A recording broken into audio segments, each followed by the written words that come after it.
IPL మొదలు కాకముందే Mumbai Indians fans కు ఒక బ్యాడ్ న్యూస్ అనే చెప్పాలి. ఆ team star batter Suryakumar Yadav తొలి మ్యాచ్ కు దూరమయ్యాడు. హార్దిక్ పాండ్యా సేన తన ఫస్ట్ మ్యాచ్ లో గుజరాత్ టైటాన్స్ ను ఢీకొనబోతోంది. ఎన్సీఏ ఐపీఎల్ లో ఆడేందుకు సూర్యకుమార్ యాదవ్ కు క్లియరెన్స్ ఇవ్వలేదు. దీంతో మార్చి 24న జరగబోయే మ్యాచ్ నుంచి సూర్యకుమార్ యాదవ్ అవుట్ అయ్యాడు. లాస్ట్ ఇయర్ డిసెంబర్ లో సౌత్ ఆఫ్రికాతో జరిగిన టీ20లో సూర్యకుమార్ యాదవ్ చివరిసారిగా భారత్ తరపున ఆడాడు. తర్వాత ఈ స్టార్ బ్యాటర్ కు స్పోర్ట్స్ హెర్నియా ఉన్నట్లు నిర్ధారణ అయింది. దాంతో అతడు సర్జరీ చేయించుకున్నాడు.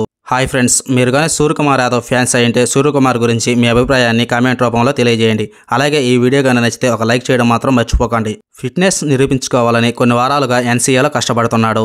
ఈ క్రమంలో మంగళవారం ఎన్సీఏలో ఫిట్నెస్ అసెస్మెంట్ చేయించుకున్నాడు. దీంతో సూర్యకుమార్ యాదవ్కు ఫిట్నెస్ క్లియరెన్స్ ను నిలిపివేయాలని వైద్యులు మరియు ఫిజియోల బృందం నిర్ణయించింది.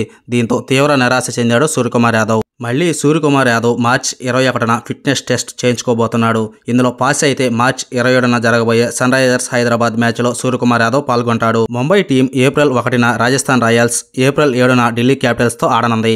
33 ఏళ్ల సూర్యకుమార్ యాదవ్ 124 ఐపీఎల్ ఇన్నింగ్స్లలో 3249 రన్స్ చేశాడు. హాయ్ ఫ్రెండ్స్, ఈ వీడియో కానీ నచ్చితే ఒక లైక్ చేయండి. మీరు చేసే ఒక లైక్ ఈ వీడియో ఇంకొంతమందికి రీచ్ చేయడానికి అవకాశం ఉంటుంది. అలాగే ఈ వీడియో చూశాక మీ అభిప్రాయాన్ని కామెంట్ రూపంలో తెలియజేయండి.